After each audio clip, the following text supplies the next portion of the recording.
The heat is still on, and right now we are taking you back to the premises of Parliament, where it appears the gates have been opened for people to make their way into the chambers. Kweku Asante is still standing by for us. Kweku, what's the latest?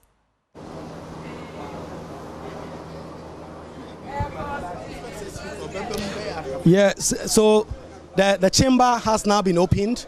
MPs are now lining up to be screened. The first person to have entered was the Majority Chief Whip Frank Anodompreh. The NDC MPs are also lining up to enter. They are in their numbers, and they are clearly aiming to go in there and go and sit at the majority side. We have not been allowed access, so a number of MPs have already entered. So we have no idea which MP took which seats or where, because journalists, the entrance to our gallery is still locked, and the leaders are making their way. You still see in the NDC leader, Dr. Cassiel Atoforsen, all of them having to surrender their phones at some point so that they can go in through the screening, and then they can pick their phones back and then head in there. Dr. Cassiel Atoforsen walking in. A number of them, you see Iman Okufukesibedra is the next to have entered. Bid Zidin is entering now. He is also going into the chamber. Samuel Achamils is next in line. A number of all these other persons in the queue are NDC MPs. Only 4 NPP MPs were here, and they've already entered as we speak.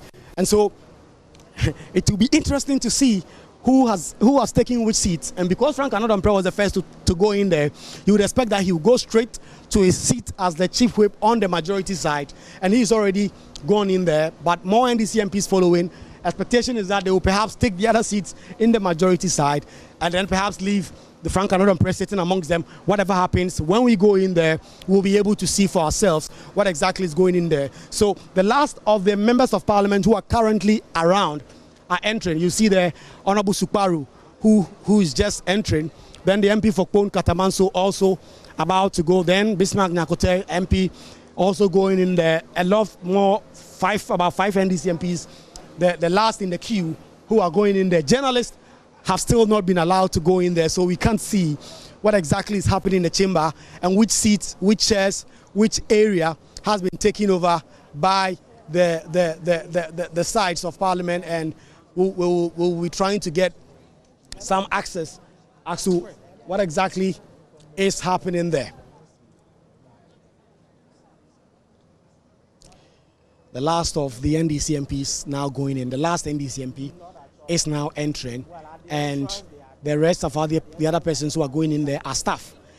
And then other persons will see whether journalists will now be allowed to go in there, and then we'll see the situation with the situation and see whether they will allow journalists to go in there with their cameras. This is the entrance for our camera. This is the entrance that our camera has been using since. In fact, I can confirm to you that the NDC MPs have taken the majority side. I see Peter Lanchini Tobu sitting right here across where I can see from the chamber, and that is where NPP MPs have been sitting. That is the majority side of the house. They've now taken those seats in the house. They've now taken those seats in the house. The NDC MPs have taken the majority side of the house. I can confirm that. I can confirm that the NDC have taken the majority side. You can see you can see Peter Lanchini Tobu, who is in there, and that is the situation. The NPP have taken the majority side. The NPP have taken the majority side. Well, yes, the NDC have taken the majority side. We have gotten first view of the chamber. These are the NDC MPs sitting here.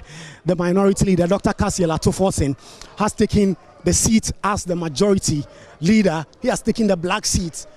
Frank Anodompreh is still seated around together with the other persons. Habib Idrisu has taken the seat of the majority leader, obviously protecting it and trying to ensure that no person takes that black seat. But the NDC MPs have also moved their black seat over to the other side, with Dr. Cassiel Atoforsen now seated on the majority side. What you see in your shot, that is the right-hand side of the speaker. That is the space that is reserved for the majority side, and the NDC MPs have taken that. Still, the NPP MPs who are around have also taken that seat. You can see Frank Anodompreh there, also around the majority side. Habib Idrisu, also around that side. the MP for Sefia Akontomra, who is the deputy majority whip, Alex Jonobo Atete, has also taken his seat. And so the NDC MPs in their numbers who've already come in had taken the majority side just like they said they were going to do. We are not allowed to get close into that side to conduct interviews because that is considered the chamber of the House. And so we are staying a little back and observing proceedings. But all the NDC MPs who are now coming in are now taking their seats on the majority side. In fact, I've actually seen a number of them who've actually come out to come and remove name tags and taking it to the other side. But just like we expected, the NDC MPs who've insisted that they are the majority in Parliament have gone in there to take the majority side. This is the second time within the 8th Parliament that something of this sort has happened. You will recall when Parliament was about to be sworn in on the midnight of the 7th of January, the NDC, who insisted that they had won the majority of seats and the NPP was seeking to take that away from them, took the majority side. That time around, it was within the Chamber of Parliament, the Chamber of Parliament itself. That has been done, and you're not allowed. So a number of these NPP MPs already coming in. We'll see what happens. If the camera can pan the shot to Dr. Kasi Latofosin and his colleague leaders, you will see them seated at the majority side of the House. Only that they have an accompanying person who is an NPP MP in the person of Alex Jonobo Atete. So really, we are set for really spicy scenes today from Parliament. If this is to go ahead, we would expect the Speaker of Parliament clearly will be the one in the eye of the storm to be able to try and resolve this. Because if he comes in and declares that, listen, because I have been served by this action that was taken by the Supreme Court staying the ruling declaring 4 seats vacant, that will mean naturally that the NDC MPs would have to obey him and come here. You heard from Mahama Yariga when he spoke in the course of the week and said that the expectation is that you heard from them who expected that their course of expectation will be that if the Speaker of Parliament communicates with them, they will listen. But any other matter for any other person speaking to them, they won't listen. They do not take orders from the Supreme Court on social media. So explosive scenes expected to be seen here if both sides do not really take their time and act accordingly, because the NPP MPs have been outnumbered in the House today, and there are just about 4 of them who have already come in. They've also taken their seats around them at the majority side, but more than 30 NDC MPs who have already come in here have taken the majority side, and they are the ones dominating those pews in Parliament. Dr. Keselato Forson himself, the minority leader, he's moved his black chair, and the black chairs are the only black chairs within the chamber that are taken by either leaders on both sides, the minority or the majority leader. They sit on the black chairs. So what I suspect might have happened, and around that time I wasn't in, is that when the NPP side entered, Frank Anodam Prena Bibi Drisu took Alexander Afenyo-Markin's chair, they sat on it to ensure that no one takes that chair, and then the minority moved the black chair from the other side that Keselato forcing you to sit on the minority side to that caucus, and it's already seated on it. You can see the MPs themselves. It is not that once they entered, they are not fighting. They are smiling at each other. In fact, some of them are recording the scenes. They are videoing what exactly is happening. And so that is something to be excited about, because given what we expected to be, MPs have already come in and there's no conflict. They are just in here. There's a lot of camaraderie. They are talking to each other. I will try and speak to Honorable Kame Gakwe, the Member of Parliament for Keta, very shortly as to what kind of communication they've been getting, what exactly the situation is going to be. Are they going to sit there throughout the day, and should the Speaker of Parliament come and ask them to vacate, will they vacate those seats? So Benjamin Akakpo, this is something we expected, and this is exactly what is happening. There are no MPs currently sitting on the minority side because none of them admits that they are the minority. So if you look at the minority pews, all of them empty. Everybody now seated at the majority side of the House. About 4 or 5 NPP MPs who are in. Initially, there were 4 of them. And then I've seen Professor Nyako, the MP for Kwada, who has also joined. And so that's 5 NPP MPs who have also sat in the majority pews. But the vast side of that majority side is now being occupied by NDC MPs. James Klucha Aveji seated, and all these NDC MPs already taking their seat in the majority pews, and they say this is where they belong. They are not going to give it out. They are not going to listen to anybody who tells them to go to another side, because they are the majority in Parliament, given the conduct or the declaration made by the Speaker of Parliament. That is despite the orders that have also been made by the Supreme Court, stay in the hands of the Speaker of Parliament from implementing or purporting to have declared those 4 seats vacant. Honorable Gakwe, if I can get to you just a minute, because we are live on air. We are live on air. Just pick this. So, Honorable, you've taken the majority seats. The Supreme Court had ruled to stay proceedings. So why have you taken the majority? You are not majority. The Chief Justice should come. He should come to this. He should come to Parliament House. He should come to Parliament House and come and enforce his ruling, because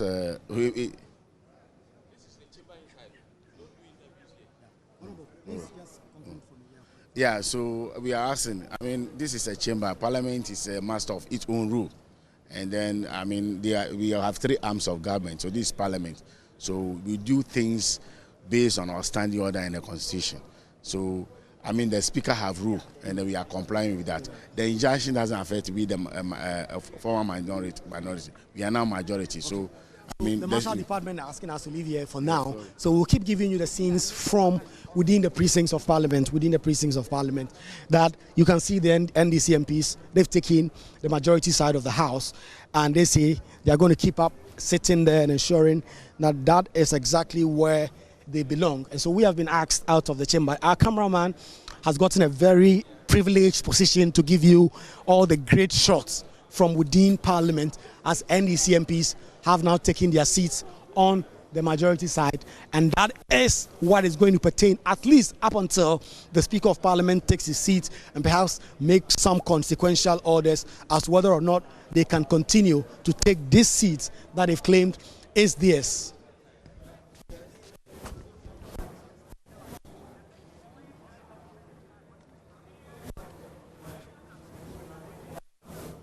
So, Benjamin, that is the situation here. NDC MPs have taken the majority side, and they say they're going to sit there up until the Speaker of Parliament makes a declaration otherwise. Whether or not the backbench will ask them to go back to being minority, we'll see in the next 2 hours at 10 o'clock when Parliament is expected to sit. Kweku Asante, thank you for the yeoman's job you're doing in Parliament, the makeshift Parliament, and we are also live on Joy 99.7 FM, bringing you scenes from the Accra International Conference Center, right around the Parliament House as we know it. And if you just tuned in that makeshift parliamentary chamber, you have both members from the NDC and the MPP. First, it was Frank Anodombre who took the seat, the black seat, that the majority leader would sit on. And then the NDC MPs also came in. They have more numbers in the chamber currently compared to the MPP. But everybody, NDC and MPP, they are mixed up on the majority side. There's nobody sitting on the minority side. So I guess today, for the first time, we may have 2 majority sides in Parliament. But let us bring in our guests on this conversation. Sweetie, I see you smiling. Yes, it's interesting that there's no resistance at all coming from the NPP side. And I think it makes reasonable sense because they're fewer in numbers compared to the NDC. But let's bring our guests on and see what they have to say about all this. Well, we have Dr. Kwame Asah-Asante. He is a political scientist. He is also head of the center, director of the Center for European Studies at the University of Ghana. Doc, good morning. Good morning, Ben, and good morning to you, Sweetie, and our viewers. All right, let's go straight down to it. I'm sure you're watching TV, or at least you've caught some of the action this morning. What is your take so far? Don't you see Dr. Kwame Asah-Asante smiling already? What is your take so far?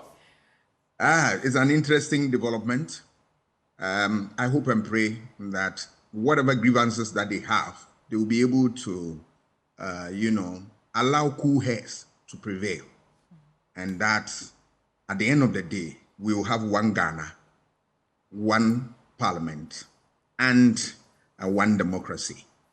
I am not oblivious of the fact that there are problems with our democracy, but problems are meant to be fixed. So in all these things, I think messages or signals have been sent to various quarters. And I believe that key actors within this political space that are very, very, very attached to these issues will look at them and see how best we can, soldier on. It is my hope and prayer that going forward, we'll be able to right the wrongs, we'll be able to set the rules of the game right, and then also inculcate in our people the sense of responsibility and the rest of them. I think this is what I can say for starters. Okay, so just a few quick thoughts. Accusations have been traded about who came earlier and why someone entered the chamber and what this side was there that early for or what that side was there that early for.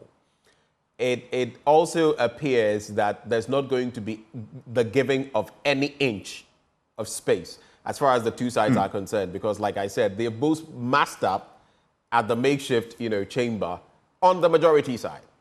It could be a recipe for, for now they are calm, but we've seen our parliamentarians do some gymnastics. You wonder whether they were trained in any martial arts.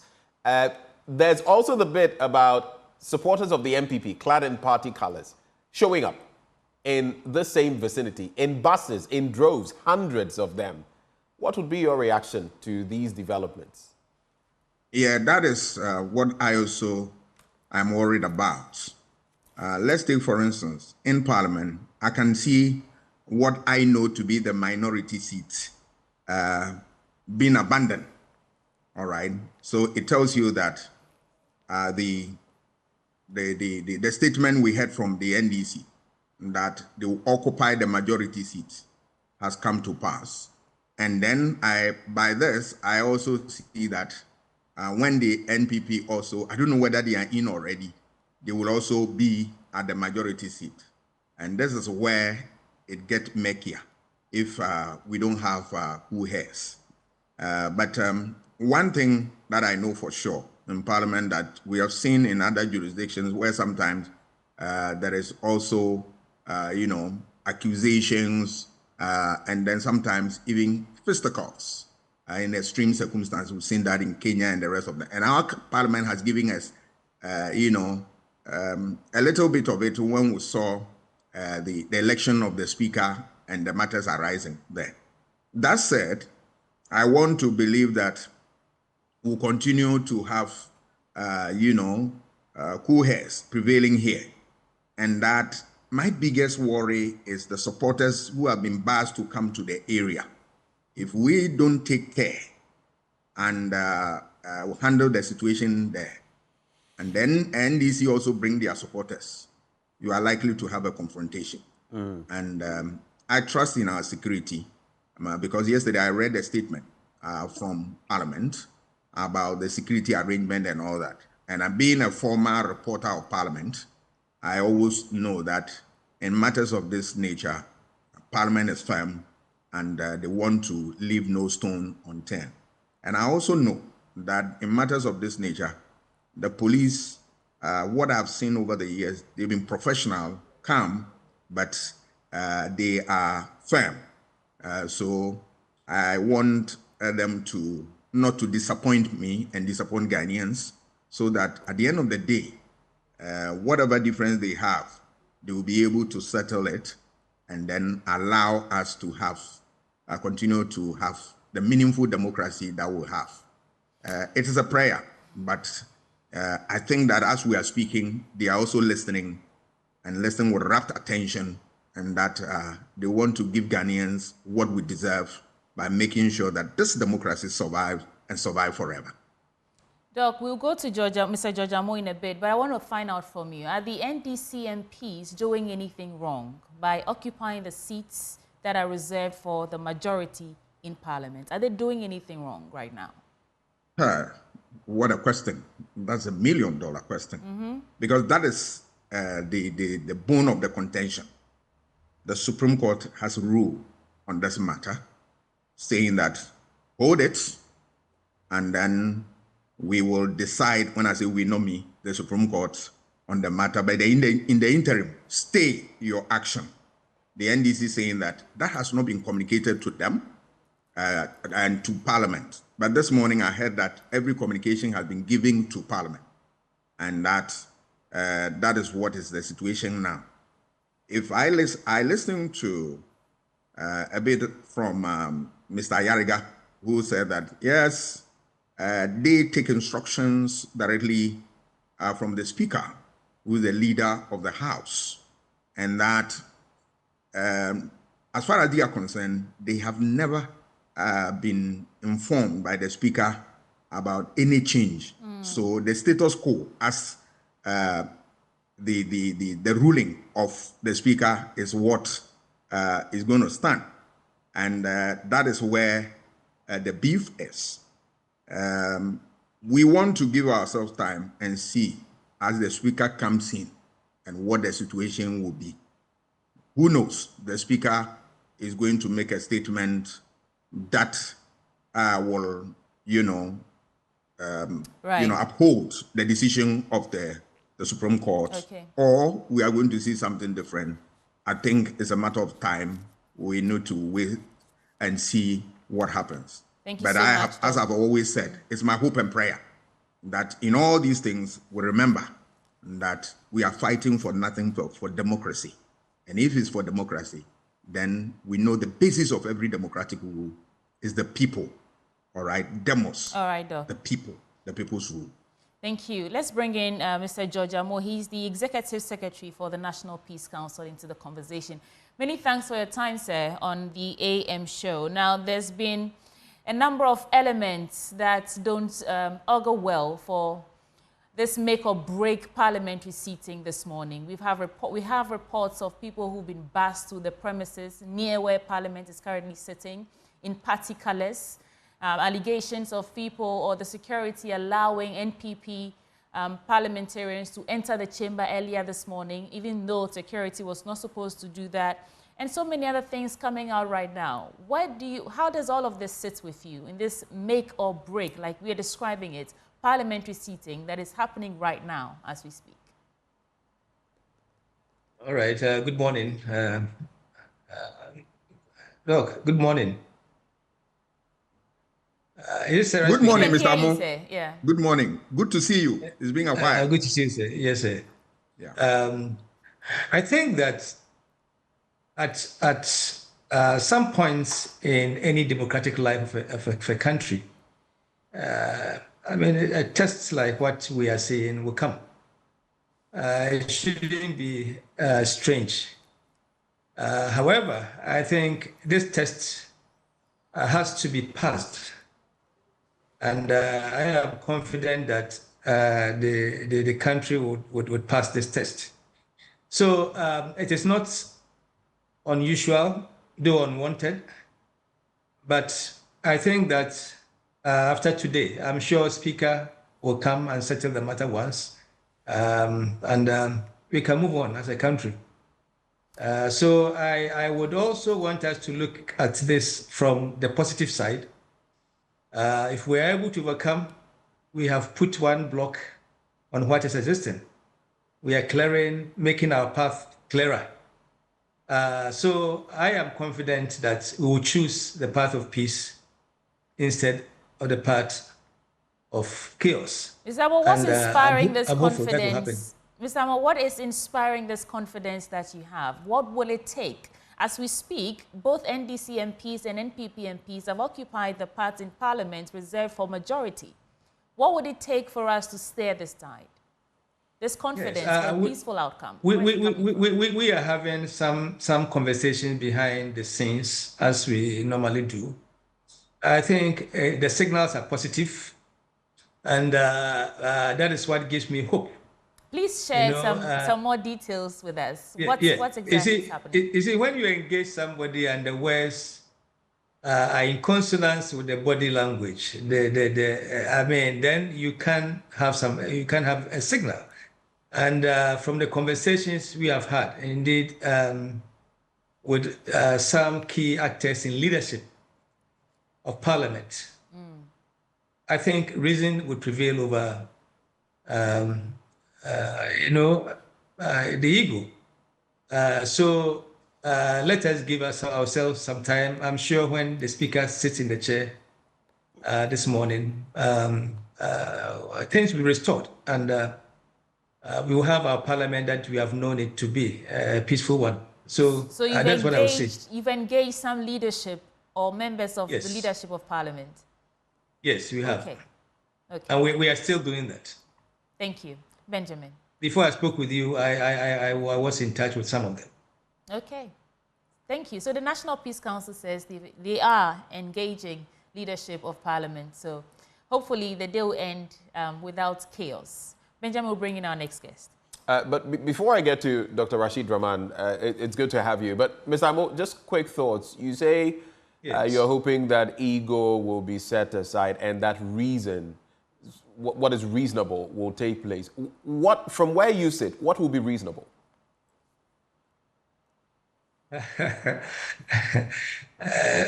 Ben, you are pushing me, but Yes, because both sides Yeah. in Parliament think their stance is reasonable. So I'm asking you, what do you think is reasonable?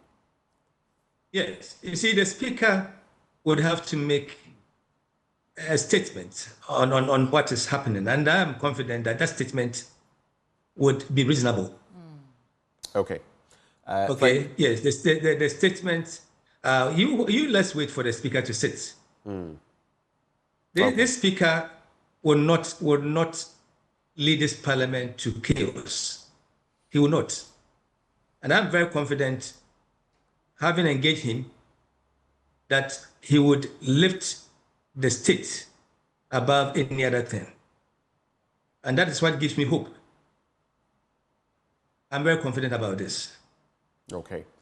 Let me also bring in Dr. Rashid Rahman of the Africa Center for Parliamentary Affairs. Dr. Rahman, we've had a number of conversations on the back of these developments, majority, minority. Today, we seem to have two majorities in the makeshift chamber because all of them are sitting on the majority side. But from what you've observed so far, I don't know whether you've seen the scenes, MPs massing up very early, deciding to both get on the majority side, and NPP members, supposedly from Nsawam Edwajiri, the chief whip's constituency, also there in their hundreds in party colors and wielding party paraphernalia.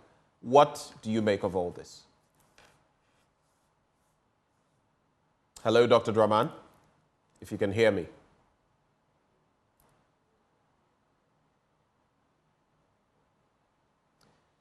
Let me try one more time. Hello, Okay. Benjamin. Yes, I can hear you. Yes. Sorry I couldn't join by Zoom because I'm a little bit on the road. Right. And I haven't seen, the visuals that you are referring to. Right. But I have heard,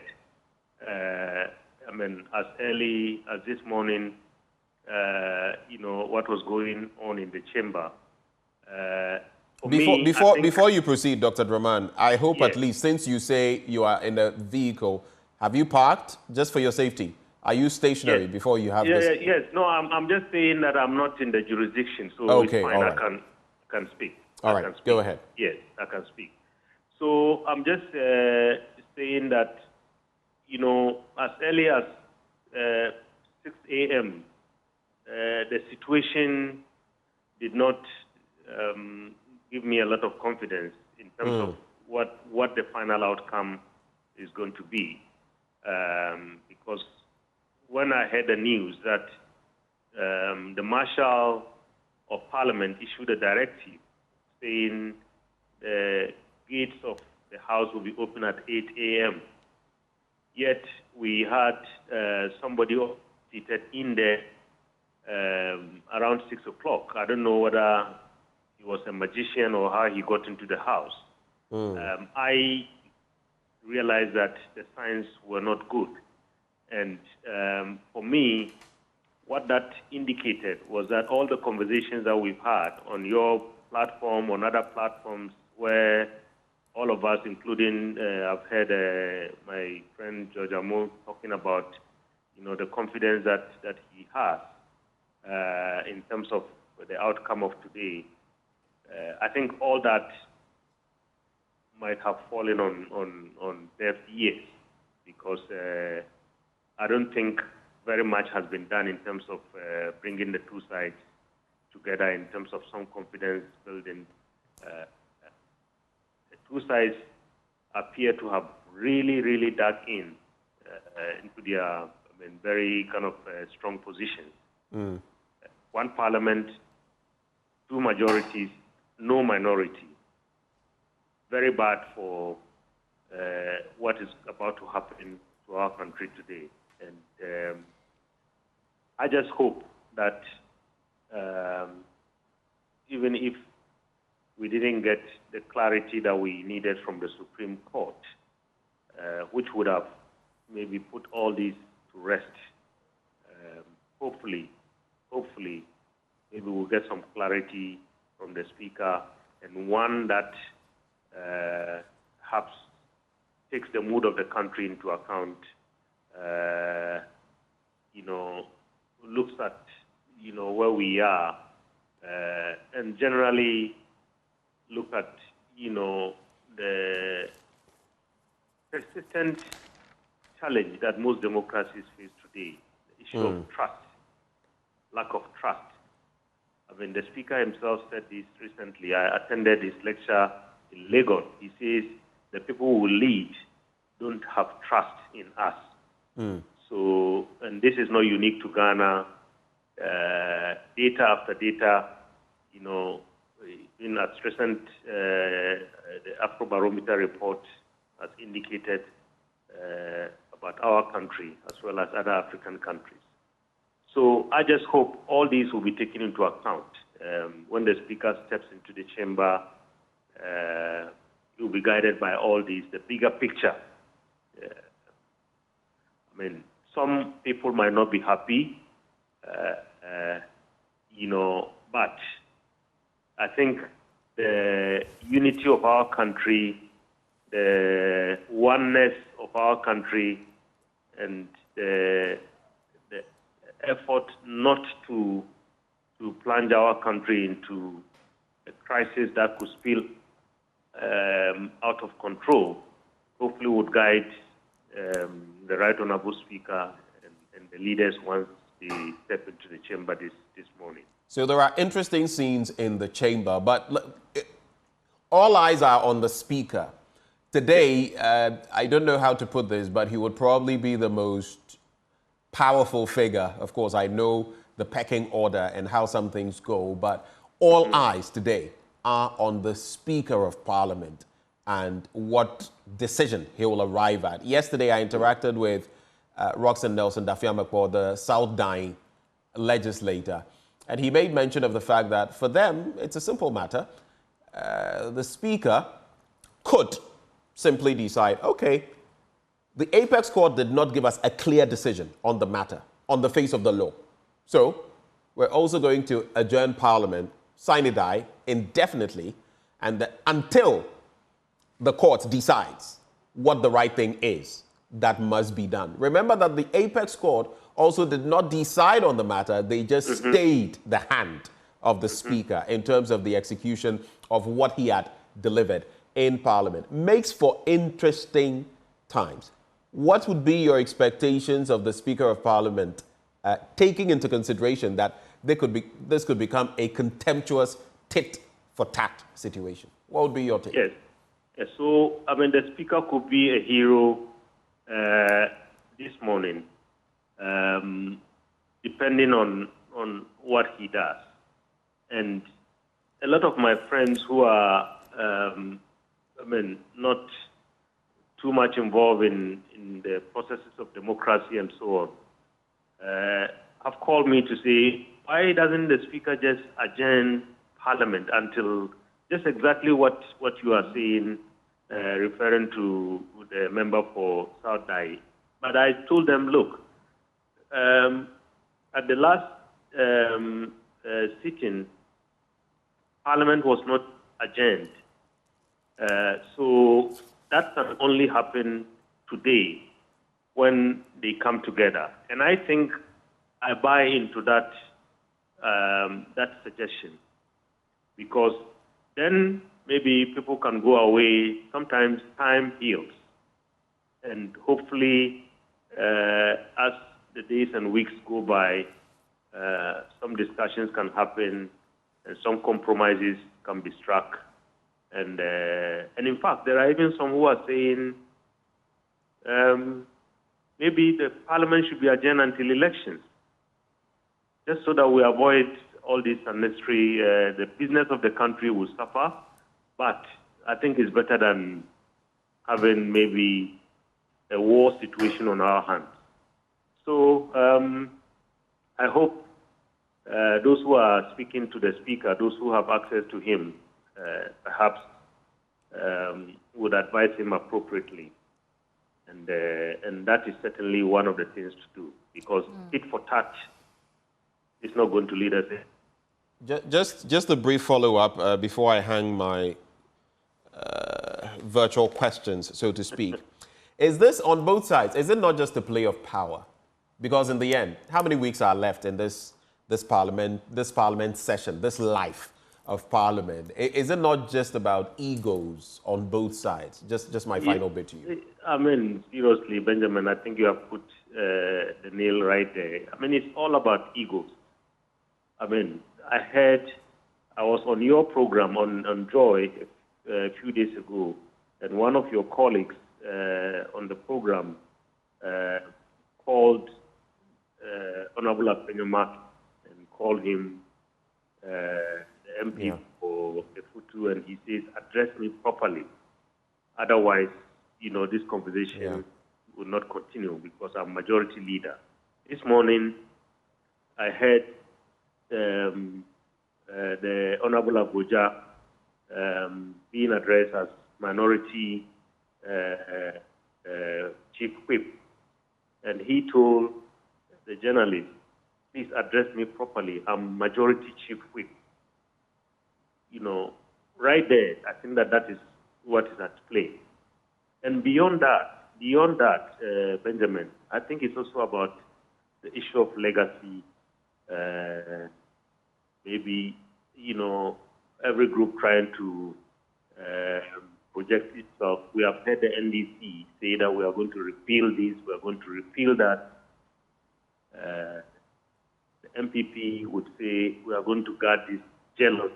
This is our record, this is our legacy. So these are the issues that are at play.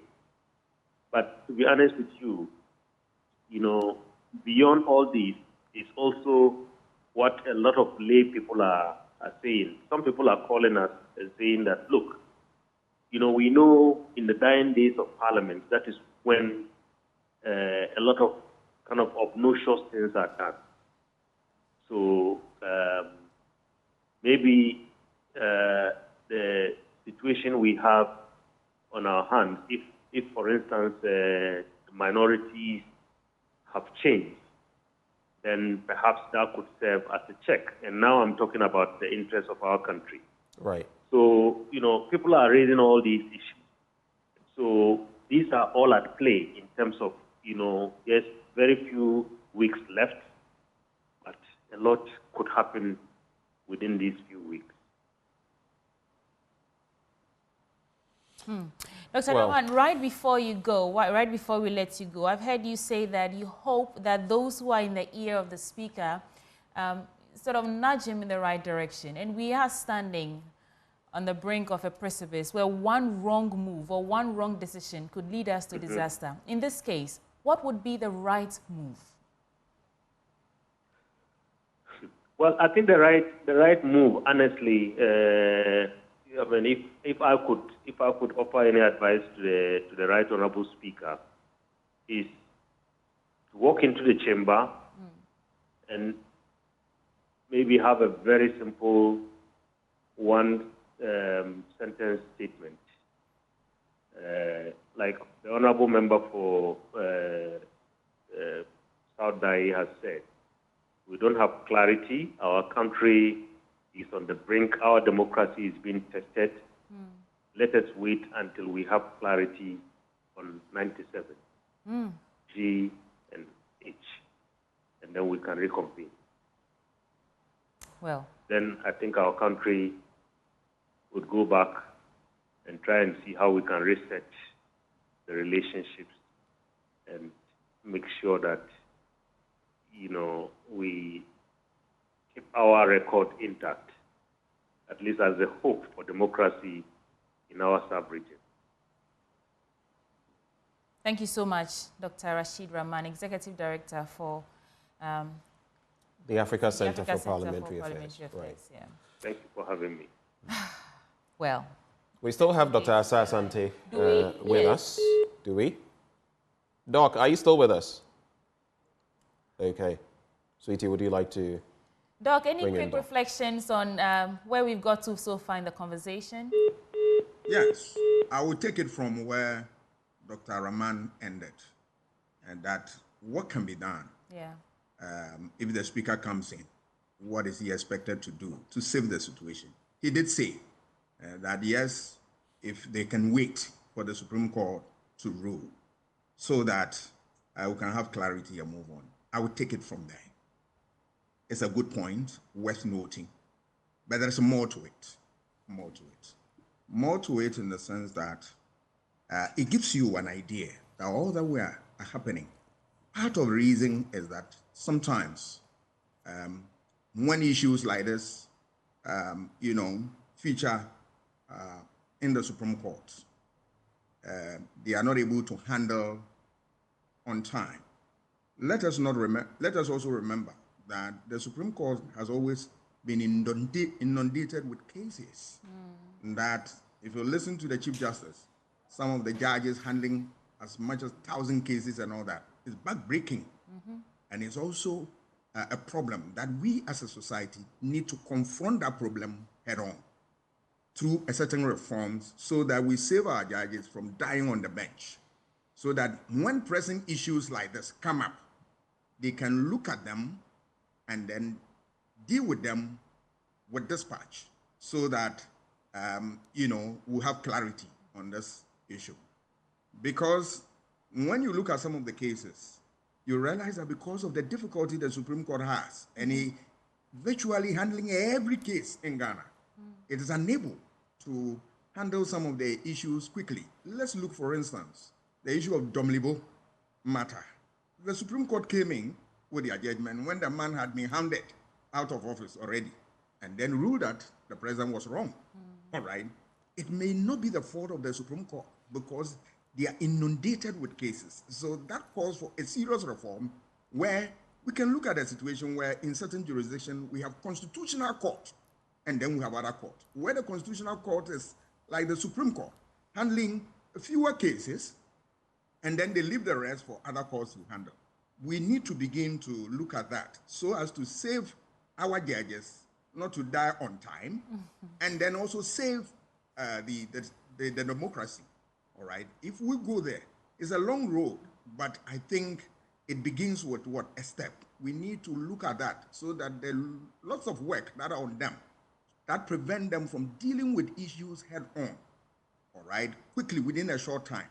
It's where it's one of the factors that have brought us this far. So I believe that we can also look at that and then help both sides, the court and ourselves, because some of the issues, like what my colleague Dr. Rahman has been saying and all that, the real beef is 97(1) G and H, all right? And that is what we expect the Supreme Court to rule on quickly and give us what? Clarity. Beyond that, I also, from my reading and where I sit, I believe that there are certain germane issues that we need to deal with. And Dr. Rahman also touched on part of it, is the issue of trust among our institutions within the state. Yesterday, I spent a lot of time reading the CDD Afrobarometer reports. And it is interesting to point out that 27% of Ghanaians are the only people who have trust in what? The courts. Can you imagine that? And if you come to those who are political, who are, deep in what? Politics, neck deep in politics. If you talk about the NDC, about 24%, and NPP, 28%. That is when you have NDC government in office. Those who trust the court, 24%. when you have NDC MPP government in office, those who trust the court, 28%, it tells you that there's a big trust deficit, which we need to work. Part of it, the Supreme Court can also help us to work on what? The trust issue. And we as a society must also work so that the two entities, the Supreme Court and ourselves, will be able to arrive at a situation where trust will be there. Because when people lose trust in the courts, obviously we go back to the Hobbesian or the Lockean state of nature, where life is nasty, brutish, and short. We don't want to get there. And that is why we set out the stage to create a government that the government will do our bidding by protecting our rights and our what? Property. Okay. And when they do that, they're entitled to obedience and social contract, simply put. So all that I'm saying that is another issue. Another issue that I identify is the issue of certain rules that are not clear. There are gray areas in the work of Parliament. All right, we need to clarify. And one is the 97-1 up to G&H and other ones. We believe that from time we need to, the court must come in and help us in no time, because some of these things will come up.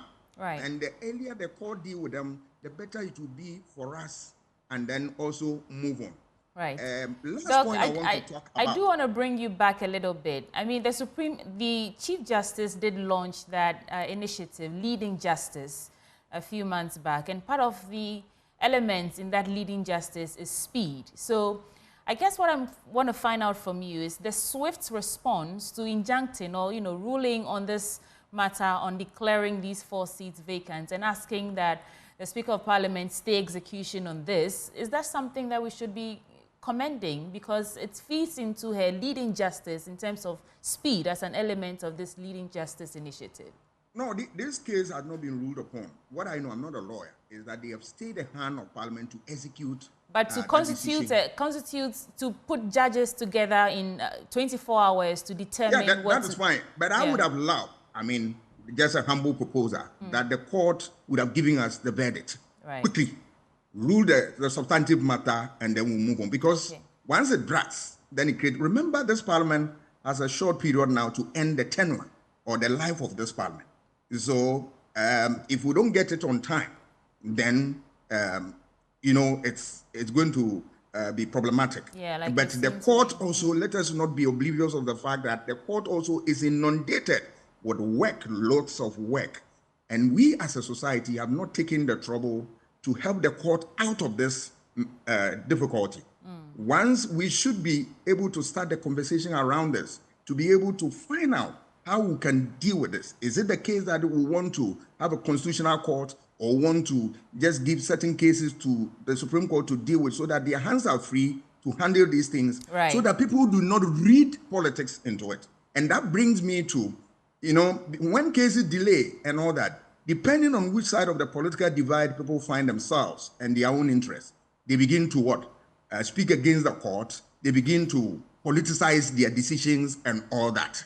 All right. But the difficulty here is that we as a society have not sat down to take certain relevant, examples to improve our lot.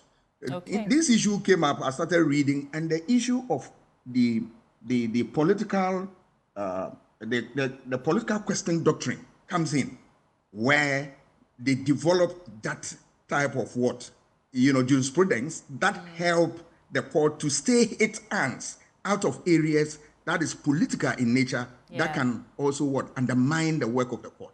I think we as a society, we must begin to gravitate towards this end, to build that thing, so that we save this court that we don't have any apart from this. We save it for it to do its work. It is important. If we look at the issue, the real issues are those gray areas that we have 97-1. That is all. So when we have these things dealt with by the court in no time and all that, you realize that all these things will be, and any other areas that are also gray areas, as soon as they go and then the court is free, the court is able to do that. Once we do that, we will limit the incidence of the attack that people give to the court, and then people to also give to political actors relative to any issue that is before court. And at the end of the day, I believe that when we're able to do all these things, we should breathe a sigh of relief and then strengthen the frontiers of our democracy. Okay. Thank you so much, Dr. Kwame Asah-Asante. And if we still have Mr. Amo on, I want to find out from him what their approach is to deal with these people who've been bussed to the premises of Parliament as we speak. Do we still have Mr. George Amo with us? Yes, I'm here. But Has that come to your attention yet? Do you hear me? Yes, I can hear you. Go ahead. Yes. So I think Dr. Asah-Asare has also made some significant points.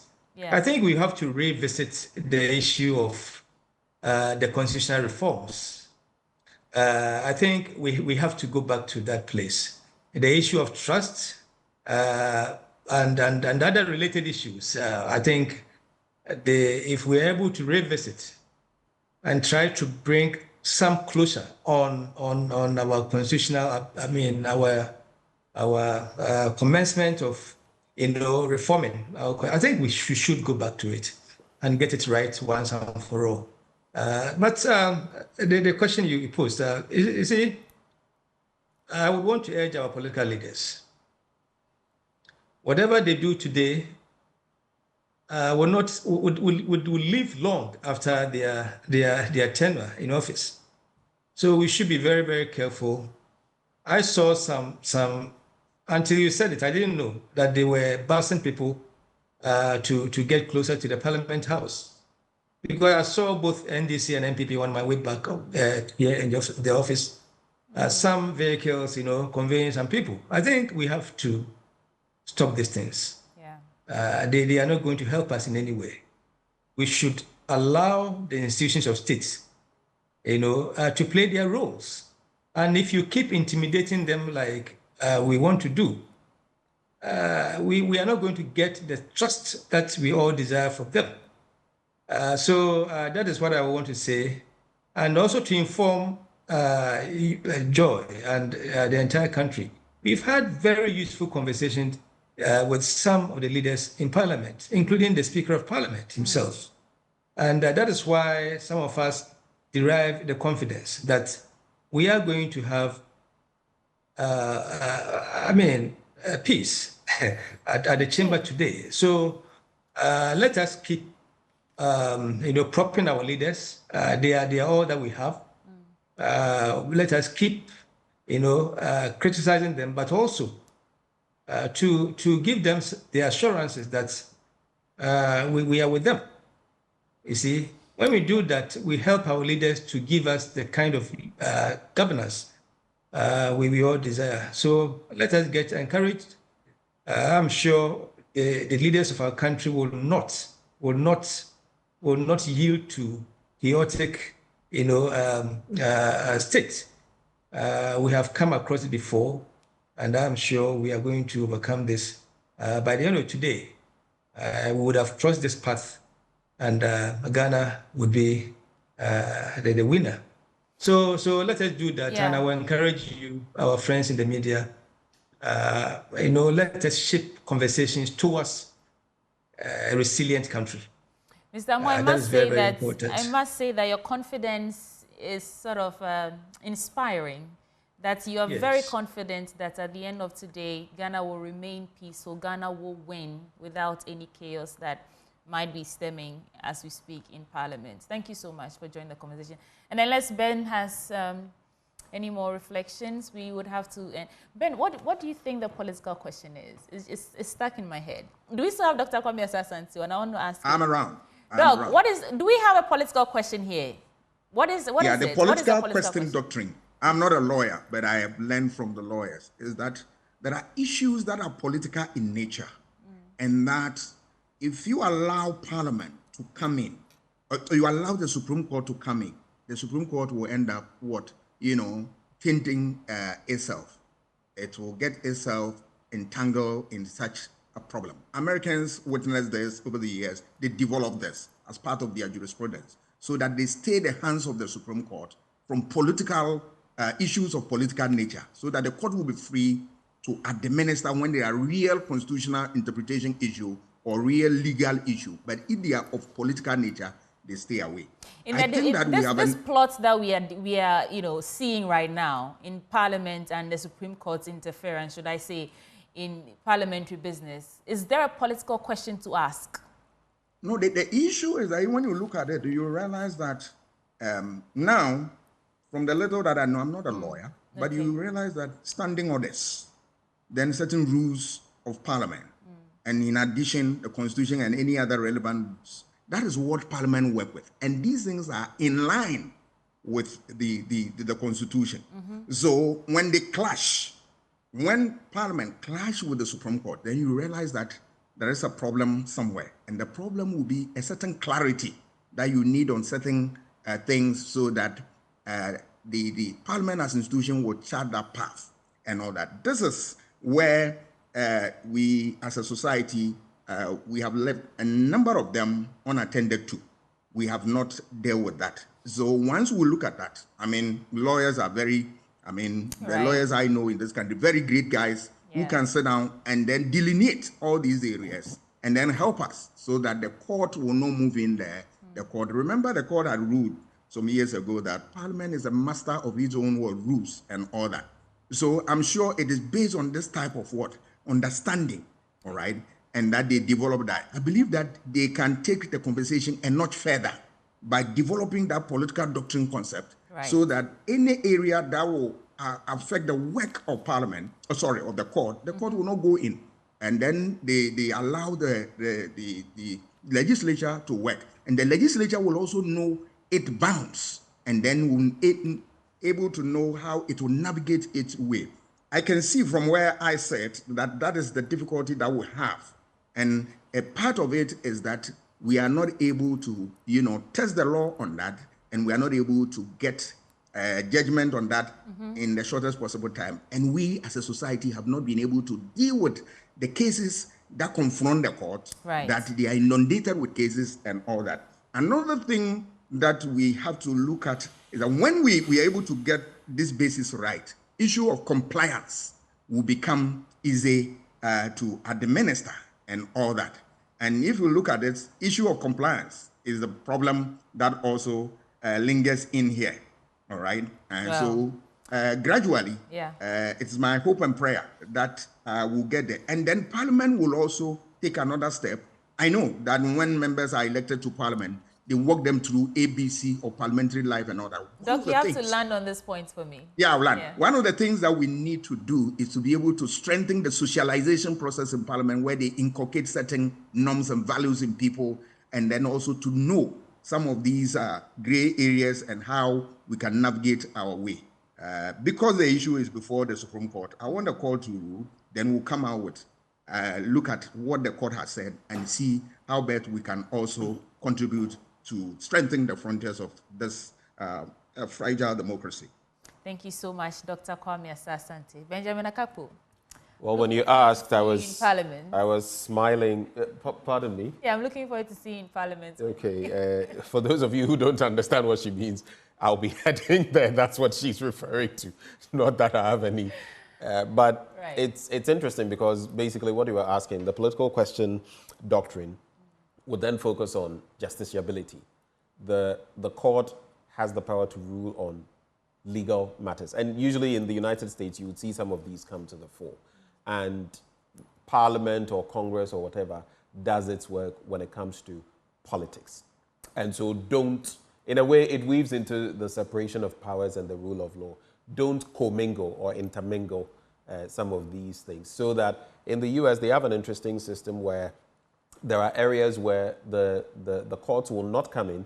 They will leave the political actors to do their own things. Here, of course, our situation is a bit of a And I remember Dr. Ben, is it Bonsu Mensah, on Newsfile, Samson was calling her Mommy, so I remember her as Mommy. Right. And she was saying that Mensah Bonsu, Dr. Mensah Bonsu, and I think she was explaining around the same thing about how Parliament's business nobody can tell Parliament how to do their business, except they are not doing their business constitutionally. Exactly. Only then can the Supreme Court come in and say, okay, you've done this and that, it's not constitutional, you need to take a second look at it and do it well. But this is where we are. And Kweku Asante is still in Parliament for us, we'll be bringing us up to speed on everything happening. But for now, this is where we end the conversation. Dr. Kwame Asah-Asante joined us, he's a political scientist. And we also had Dr. Rashid Draman, the Executive Director for Africa Center for Parliamentary Affairs, as well as Mr. George Amo, the Executive Secretary for the National Peace Council. Thank you for your time. There's a lot more coming your way. Don't go away. Oh, but right before we go, you have to take note of this important information. Medicas Hospital, a modern healthcare facility built with your recovery in mind. They have a message for you. They say they have spacious wards built with your family in mind, a warm and caring pediatric unit built with your children in mind, and we've assembled some of the brightest minds in medicine, led by Dr. Ya Osafo, the drive-time doctor, to serve you. And we offer general medical services as well as specialist services in plastic surgery, obstetrics and gynecology, child health, urology, psychiatry, that is mental health, and eye care. Additionally, we offer a comprehensive medical diagnostic service encompassing endoscopy, medical laboratory services, x-rays, and scans. Also, a 24-hour pharmacy ensures you will always receive efficacious, safe, and affordable medicines. And we bring you the most powerful medicine of all time, simple human kindness and empathy. We take pride in holding ourselves to the highest attainable standards, and we accept all forms of payment, including from private health insurance companies. This is Medicas Hospital, and you can locate us at number 10 Kinso Street, near Ashalebotre School Junction. And you can also call on 0501 477 340 or reach us on all social media platforms at Medicas GH. Medicas Hospital, a place for healing. A lot more coming your way. We'll be right back.